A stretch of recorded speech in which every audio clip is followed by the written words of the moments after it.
Pituitary tumours यानी पीयूषिका ग्रंथि के ट्यूमर्स। पिट्यूटरी ग्लैंड हमारे दिमाग के मध्य भाग में सतह पे होता है और इसका मेन फंक्शन होता है हार्मोन सिक्रीट करना।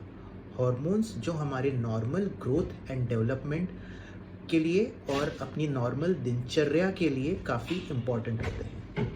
नमस्कार, मैं doctor Vishal Bhasme, consultant brain and spine surgeon, Pune में प्रैक्टिस करता हूँ। पिट्यूटरी ट्यूमर्स की जहाँ तक बात है, ये काफ़ी कॉमन ट्यूमर्स होते हैं और इनको हम दो भागों में विभाजित करते हैं उनके साइज़ के हिसाब से। पहले भाग होता है पिट्यूटरी माइक्रो एडिनोमास, जो 1 सेंटीमीटर से छोटे ट्यूमर्स होते हैं और ये ट्यूमर्स को हम दवाइयों और गोलियों से ही मैनेज करने की कोशिश करते हैं। इसमें ऑपरेशन की ज़रूरत नहीं होती। जो दूसरे प्रकार के ट्यूमर्स होते हैं उनको हम पिट्यूटरी मैक्रो एडिनोमास कहते हैं। ये ट्यूमर्स 1 सेंटीमीटर या उससे अधिक साइज़ के होते हैं।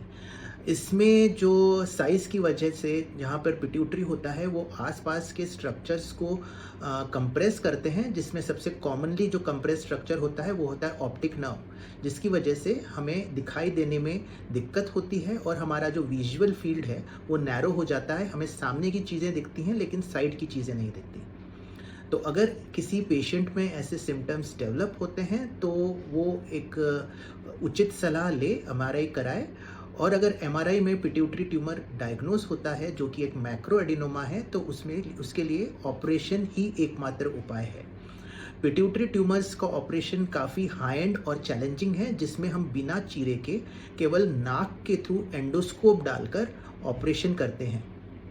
एंडोस्कोपी करके हम स्कल की सतह पे पहुंचते हैं, फिर वह स्कल बेस को ड्रिल करके हम दिमाग के निचली तह पे घुसते हैं और वहां से ट्यूमर निकालते हैं।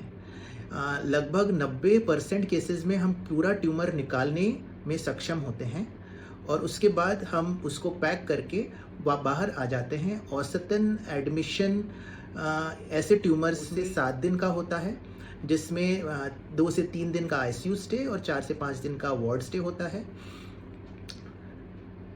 ट्यूमर्स के रिजल्ट काफ़ी प्रॉमिसिंग हैं। जो दिखाई देने की दिक्कत है वो ऑपरेशन के तुरंत बाद सही होने लगती हैं और पेशेंट अराउंड 2 से 3 वीक में अपना नॉर्मल दिनचर्या और नॉर्मल काम शुरू कर सकता है।